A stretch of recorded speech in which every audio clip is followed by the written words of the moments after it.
Welcome to China Manufacturing Decoded from Sofeast, the podcast where we take you through some of the major topics facing importers and manufacturers in China today. Hi there, listener. You're on episode 15 of the podcast. Now, recently we sent out a survey to Sofeast and QualityInspection.org readers asking about their thoughts about dealing with Chinese suppliers in recent times. So perhaps this year in comparison to last year. Now, a lot's been going on, of course, with the coronavirus pandemic, the US-China trade war, and other things that could be affecting their relationships. So we wanted to get to the bottom of that, and in this episode, we're going to talk you through the responses, the statistics, and Renaud will give his take on the responses that we got. Let's get into that. Hi, Renaud. How are you doing? Hey, great. Hi, how are you? Excellent. Yep, absolutely fine. Thank you. Got a really interesting topic to talk about today because recently we sent out a survey to a lot of our readers on our email list. This would include Sofeast clients as well, about the state of manufacturing in China this year.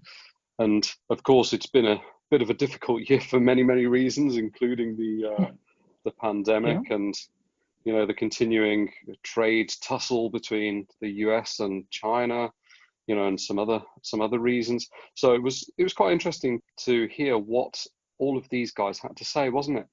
It was, yes.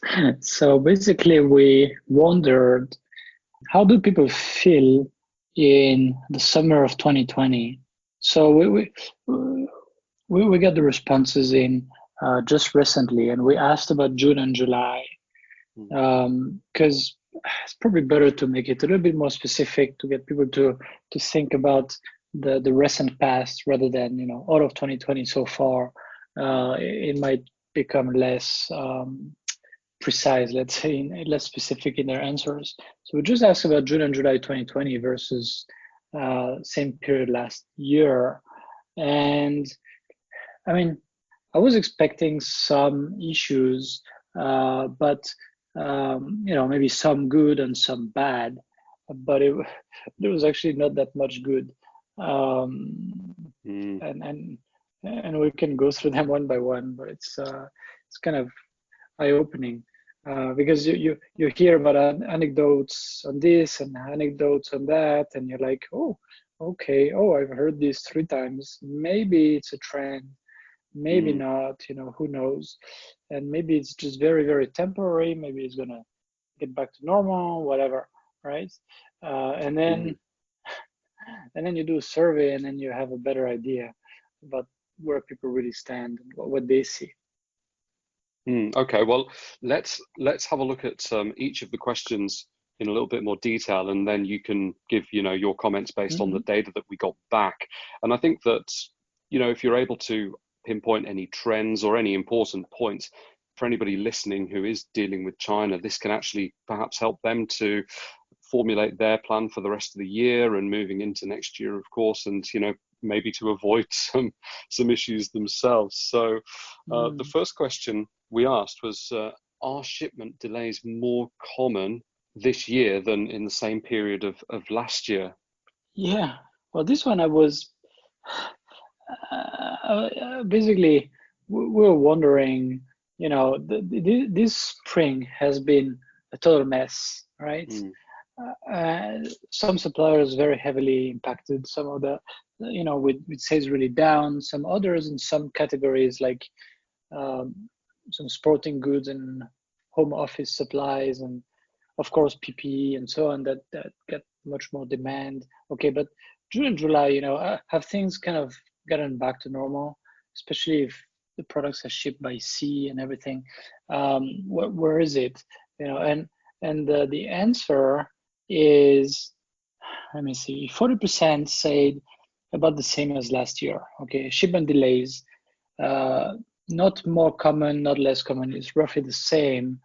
12.5% said there's fewer shipment delays, but compare that to 47.5%, nearly half the people who said it's more common. So nearly half the people said things have gotten worse here. And now, why is that? Why is that? That's the question, right? Some of this may be due to the suppliers. Some of this may be due to the logistics. The capacity that's down because a lot of passenger airlines have stopped coming to and from China. And finally, it might be due actually to buyers. So why would it be due to buyers? Because we've seen actually a lot of people sort of put everything on hold. Sometime during the spring, it depends what country they're in and when they get really impacted by the pandemic. And then after that, the stores are reopening, they're reordering. Oh, already out of stock. Quick, quick, quick, quick. Can you make this as fast as possible? And they lost, a lot of people lost their usual how to say timelines and usual pace of life. They work at home. They follow things around the clock. I mean, we had some clients in February, in March, that were so concerned. They wanted to chat with us in the middle of the night. For them, it's like, hey, but it's 3 a.m. for you. Are you okay? Yeah, but I'm just worrying about that. So people sort of don't have the same expectations also. So that might be the reason why they say, oh, it's not going as fast as I would like. Maybe it's not 100% due to the buyer side. So to the suppliers, I mean. But of course, there's a lot of that, I think, is due to the suppliers, because let's say, March, April, their European customers say, whoa, stop everything. Don't ship that, put it on hold. And it's like the sky is falling. What do they do? They reduce the number of employees in the factory, right? And then the American customers sort of do the same. Then what do? Are you going to hire more people? No, of course not. And then when things get back to normal, well, what happens is the customers expect the same production capacity as before, everything just like before. And by the way, they can't go to the factory, so they don't even know maybe that that factory used to have 500 people. Now it's 200 people, and they're sort of subcontracting some stuff here and there and sort of making by as they can. And they have a huge backlog because their other customers are also pushing for more capacity. They might not know about that. And then, well, oh, you're late. What? You're late again? What do you mean? You're going to send by air. Oh, it's not even possible. Oh, it's so expensive. Oh, please hurry up. Send by sea. There's a lot of that. So yeah, shipment delays is not really a surprise. It's not really a surprise. Importers have been quite impacted by this one. Yes, that makes sense. Okay, and in question 2, we asked actually also along the lines of time, are Chinese suppliers taking longer to produce a given order these days as well? Right. So it's kind of related, right? Okay, the shipment delays, do you have more or less shipment delays? And then we asked, do you feel that production is taking longer? And then this is really in line with what we just said, because here again, okay, 10% of the people said it's faster. 47.5% said it's about the same, and then 42.5% said it's longer. So and remember, before, nearly 50% said there's more shipment delays than it's more common than last year. So it's very much in line from what the respondents feel or have noted. I'm not sure it's all very scientific, but that really shows us a clear directional trend. It's the factories are just slower, and this is causing a lot of delays. I think it's safe to make that type of conclusion. Sure. And the third question is also kind of related to the effect that factories have suffered from. And this was, have one or more of your Chinese suppliers closed their factories? So this might be either temporarily because they were just lacking work, or actually forever. And, with the percentages, I suppose it's no surprise to hear that the majority said no, but actually 35% of respondents said that yes, they had temporary closures from suppliers, and 5% said some of their suppliers had closed for good, and then those who hadn't seen a change in suppliers were 60%. Yeah. I mean, 5% say that at least one of their suppliers closed for good. Yeah. The temporary closures, what is it? Yeah, I heard about it. So recently, like, last month, in June, basically what happens is if the factory really has very little business, if they make all of their backlog and they don't have enough orders to keep their staff busy, it's just better to stop everything for maybe 10 days, 2 weeks. Send people, hey, you guys can go back in your hometown, just enjoy it, come back later. All the managers can take a little bit of rest and everything. And also means, paying lower bonus and everything. It does make sense. And some suppliers started to do it, and then a bunch of others did the same, which is rather unusual. Usually, even if it's the low season, they would still try to get some work here and there. They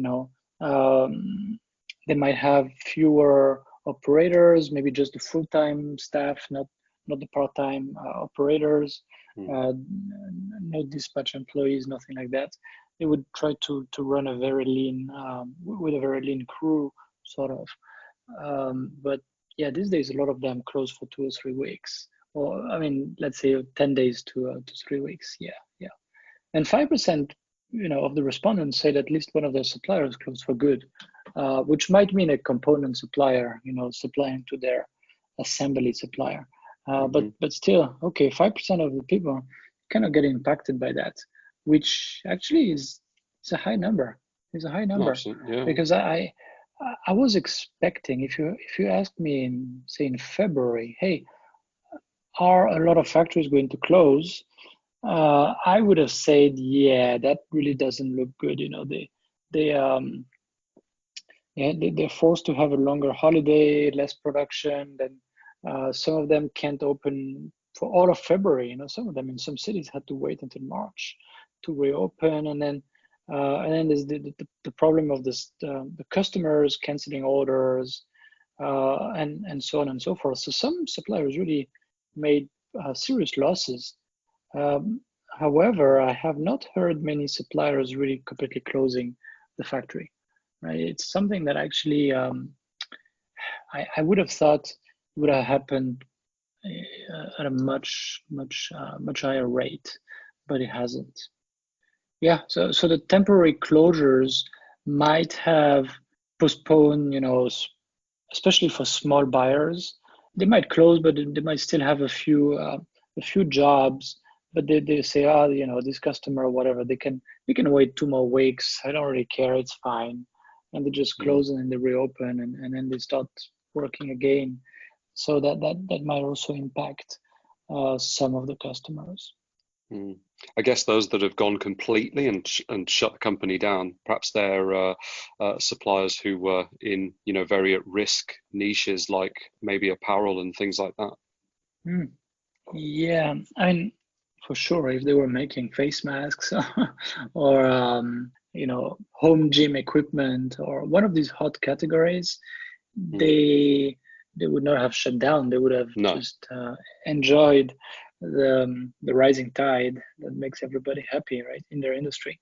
Here it's different. Yeah, for example, apparel, some of them have been hit so bad because their customers have been hit so bad. I mean, so many apparel shops have stayed closed for more than a month, and And people, if people have to stay home, they don't really go out shopping, right?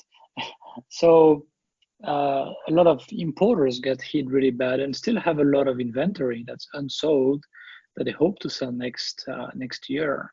I mean, the channels are full.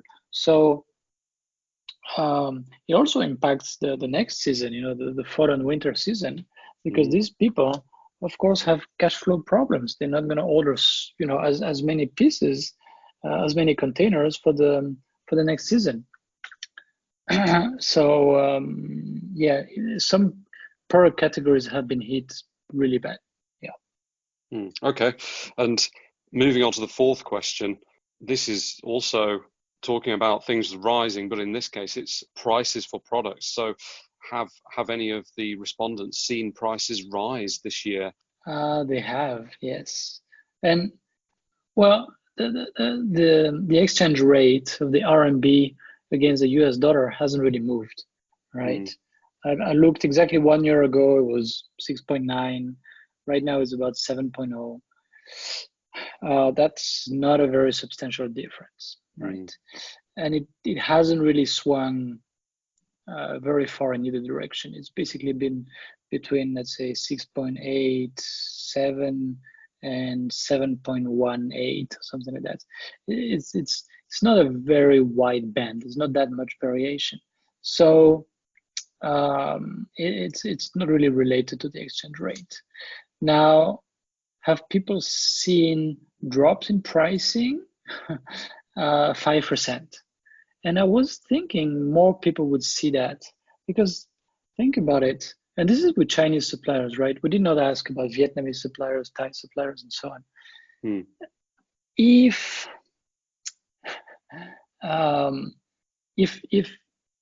some big American customers are moving away from China, which has been the trend already for more than 18 months, if a lot of customers have been forced to close their stores and have held their shipments and everything, it points to weaker demand. And in the face of weaker demand, Chinese suppliers tend to be more accommodating, right? Which is normal. They have to try harder, right?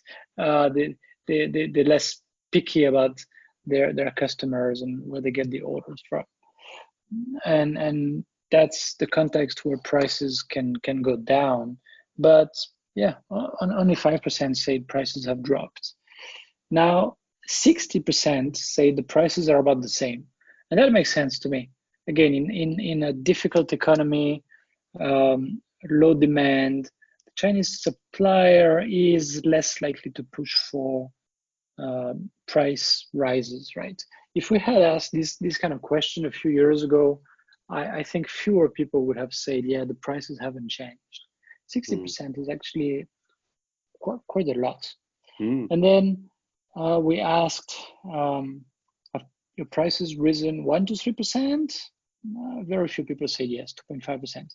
Have they risen 4 to 10%? Now, 17.5% of the people say yes. And then more than 10%, 15% said yes, right? So let's say more than 3% raise is about 32, 33%, right? To compare with 60% no change. 60% no change does make sense, yes. So here, no big surprise, I would say. So what do you think would drive an increase of even more than 10%, which is obviously a very high increase? I mean, what would justify that from the Chinese side? Do you need to justify? Or well, with everything that's gone on this just year, negotiation. It's just negotiation, right? And what drives buyers crazy actually is that very often it's not justified. There's no hard data about it or no clear explanations, which makes it much harder to accept. So let's say you're in the middle of a boom of an economic expansion, and let's say that some of the raw materials see their prices go up. So, if the product is made of whatever, some steel, some copper alloy, and some other materials like this, if the prices of these commodities goes up, 20%, which has happened. I mean, this is really nothing amazing on these markets. Well, the supplier can say my material prices have gone up 20%. Now, what they do very often is that they translate that into the final product price is now 20%, even though maybe when the buyer pays 100, maybe there's, I don't know, whatever, 8% as for profit, and then there's um, 5% for the factory rent, and there's maybe 15% on the cost of labor, and so on and so forth. So and a little bit for electricity and so on. So the price of the final product is not directly related to the price of the materials, but the Chinese suppliers really like to make this kind of shortcut. And what drives foreign buyers really nuts is when the price of the raw materials goes down, you cannot go back to the supplier and say, hey, last time you increased the price by X, now cut it by X. It doesn't work. Chinese suppliers, Right. Only know raise the price, and they really don't want to decrease the price, because they think, hey, they've already accepted the raise in price, and we're just trying to find ways to justify the next increase of price. They've already accepted it. I mean, and their distribution channel has already accepted it. Now they're just trying to make more money at my expense, and I'm not going to let that happen. Right? This is typical old-style Chinese mentality. I'm not saying this is prevalent everywhere in every Laoban's office in China, but it's really quite common. They don't really believe in, okay, let's partner up, and I'll if I get the price down by 10%, I'll you will get the volume up by 50%, and and these kind of things, and we'll keep working for another 20 years. And it's not the way they think. And to be fair, it's also not the way a lot of buyers have trained them to think. There's a lot of buyers would just switch for a few nickels whenever they have the opportunity. And some buyers have also been pretty good liars, and pretty good at invoking all kinds of fake, incorrect facts to get their ways to. And the Chinese are not dumb, they understand a lot of that. So it really depends, of course, on the relationship you have with your customer. With your Chinese supplier. It depends on how, let's say, strategic they see you. Maybe they think that you are famous on your market, and they will sell to you even with making zero money, but they see that as a big marketing asset, so that they can really boast about it, gives them some boasting rights, maybe to other factory owners, and also they can leverage that to get some other customers, right? So it's actually quite complicated calculation. Sometimes a lot of buyers don't know exactly everything that's driving the cost decisions, let's say, on the Chinese side. So you say 10% is a lot of increase. Well, first, it has to be put in context. If prices haven't moved for 3 years in a row, and then they go up 10%, is it horrible? I don't know, right? Because the salaries have gone up, the pressure on the manufacturers in China to pay their taxes as they should, and the social security as they should, and all of that has gone up, so they have to pay more. It's not necessarily unfounded, let's say, right? If it's first order, the one piece is $3, and then you're about to place the second order, now it's $3.3, because we didn't think it was so difficult, but actually we had a lot of scrap last time and we lost money. So this is our new price. I mean, we talked about that like 2 or 3 podcast episodes ago, right? This is one of the ways some unethical Chinese suppliers try to play games to at the expense of foreign buyers. Okay, and the next was actually about quality issues. So we wanted to know if they'd seen more quality issues this year than last year as well. Yeah, this one I'm not surprised. Okay. So, I mean, they've been seriously disrupted. Their operations have been seriously disrupted. They had, as I say, they had to let some people go, including some good people, some trained people, right, who were kind of holding things together. They've been operating on a very short-term mindset, which means, yeah, all the things we're doing for ISO 9001, yeah, all the things we promised that customer to do because that's the way to avoid that serious quality problem that they complained about 3 times in a row. All of these things tend to go to the trap, they tend to disappear, to go out of mind, right? When you're wondering how to cover your costs and survive in the next month or two, and when you're afraid your number one customer might go out of business, you stop thinking long term, right? And that has a very direct impact on quality performance. They let some good people go. They might maybe hire very fast, when demand sort of rebounded, when the West started to reopen, and they said, quick, send us some new stock.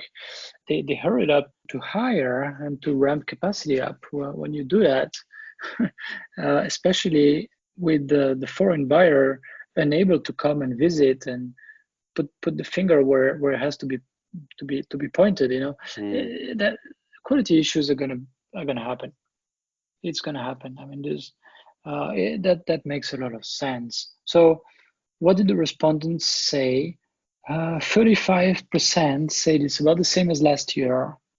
22% said actually fewer issues, and then nearly double that, 42.5% say yes, more issues. So double the number of people who say not more issues say yes, we have more issues this June and July 2020. Again, not surprising, not a good trend. This is what we've seen also in our work with clients. The trend is not good. The risks are higher than last year, same period. So with that in mind, I mean, what's your very quick tip on what importers who are abroad could or should be doing in order to mitigate these quality issues from their Chinese suppliers? Well, try to keep the finger on the pulse of your suppliers. See how many people they have. See how many people they have in their quality department versus last year. Try to know who the key people are and see if they're still there. And then put some regular pressure on them, on their quality systems, on their processes, and on these things, so that they don't forget that these things are important. We need to keep these systems up, right? Okay. I mean, risks are higher, so if you can't travel to China, hire some people on the ground. There's a lot of companies doing factory audits. There's a lot of companies doing product inspections. These are very standard services. You can make use of that.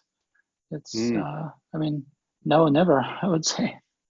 Oh, it's a must for sure. Yeah. Okay. And talking about keeping your fingers on the pulse as well. The next question actually was about whether the respondents have found working with their Chinese suppliers to be easier in June and July of this year than the same period of last year. So that's actually quite an interesting question as well. Yeah, that's related, right? So 42.5% of the people say it is about the same as last year. 20% of the people say they are easier to work with. And again, that's probably the suppliers that get impacted, have fewer sales, maybe lost one or two customers, or really so their volume of business go down. They have to make more efforts. That makes sense. Maybe they're calling the buyers every week. Hey, do you have more business for us? They're sort of desperate. Some of them are like that. And then nearly double that, 37.5% said they're more difficult to work with. Wow. That's, I don't know what to say. I mean, that one's a bit, I'm not sure exactly what everybody thinks when they read, are they easier to work with or more difficult to work with? Different people might interpret that in different ways. Now, what is it? Maybe they're sort of upset with their foreign customers, maybe because some of them really stopped shipments or completely canceled orders, especially in North America. Some companies have been quite, let's say, violent, and maybe the suppliers say, yeah, I don't want to work with buyers from the US, for example, or whatever. I don't like them, and then they become a little bit more difficult to work with. That might be the case. I'm not sure. This one I'm not really sure, right? Maybe they're just more disorganized. Maybe that's what people say, sort of harder to work with because they're more disorganized. I'm not sure. Well, it's been a difficult time for the buyers as well, though. I mean, if they're coming from a period of difficulty in their own business, perhaps they have, less tolerance for certain things than they did before. So maybe in fact not a lot has changed, but both sides are, perceiving that there are more issues than there used to be. Absolutely. Yeah, absolutely. Yeah. Okay, and the last question was, is the inability to travel to China causing you serious issues? Right. And here I was expecting most people to say yes, because so many people like to come to China, maybe once a quarter, say hi to their key suppliers, see what's going on, discuss maybe the next design or next whatever, what to do and so on. I was thinking most people would say yes, but actually the majority of people, 57.5% said no. But still over 40% said yes. So okay. People are doing away with WeChat and Skype and so on as they were doing before, I guess, but they keep doing it. Now, we asked about serious issues. It doesn't mean that people would not like to travel if they could. It just means it hasn't triggered serious issues, right? Maybe some small issues have gone, and maybe some projects are really sort of delayed and so on. Maybe it doesn't qualify as a serious issue, right? And then some people left some comments. For example, one of them said, "Hey, we're really growing fast, and when we have to fight for capacity, I get on a plane and I get in front of the supplier. I tell them, and do you want to do it or what? And then they have to commit to something, but it's not as easy from far away."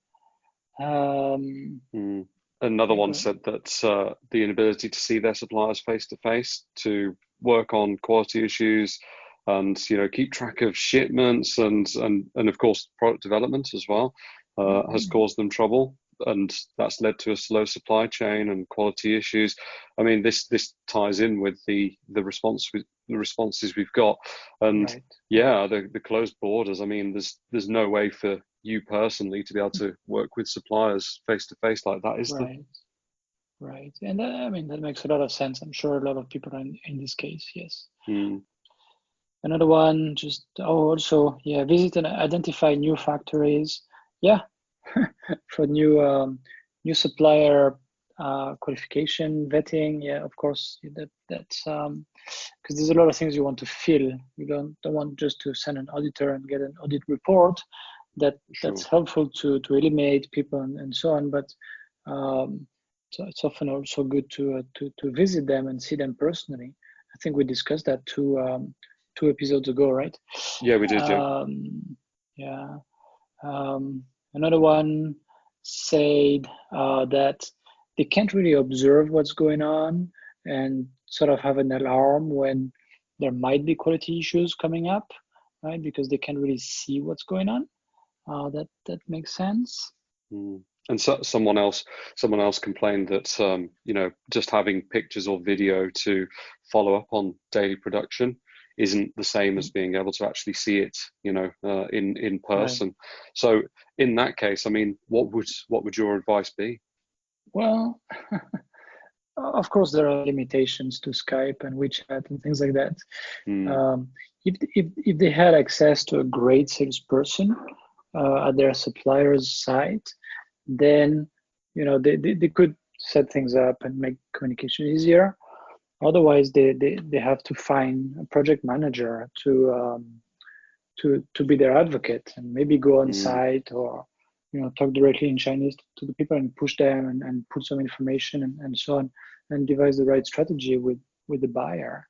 Okay, so yeah, that was the 7 questions in the survey, and we've gone through them all. There is actually a blog post where all of these results and everything is there. So anybody listening, I'll add the link to that, and you can go and have a look at that. I mean, apart from certain key issues which seem to manifest themselves, like more shipping delays, more quality problems, some of the issues that you thought there were going to be perhaps haven't been seen yet. So I mean, overall, what's your feedback on this? Well, basically, overall, we knew about the quality issues. We knew about the delays. That's not surprising. What was most surprising was, more difficult to work with and things like that. The number of suppliers that actually closed their factories temporarily. So it's been a special time. We'll do the survey again at other periods so we can compare. That would be interesting. Just having this, sort of one point in time, I can't really tell you, we need to compare with other periods and we'll do that. Yeah, we certainly will. Okay, great. So that it's an interesting snapshot into the state of manufacturing, as of this summer in China. I think anybody who is dealing with Chinese suppliers can definitely get a bit of value out of the results that we've been talking about. So yeah, thanks for giving me your feedback on all of these different questions that we asked. I think some really interesting stuff there, Renaud. All right, cool. Yeah, it was. Yeah, thanks, Adrian. Great, thanks very much. Thanks for joining us. If you've enjoyed today's podcast, don't forget to like and share, and you can subscribe on Apple Podcasts, Spotify, and all other places that you get your podcasts from. See you next time.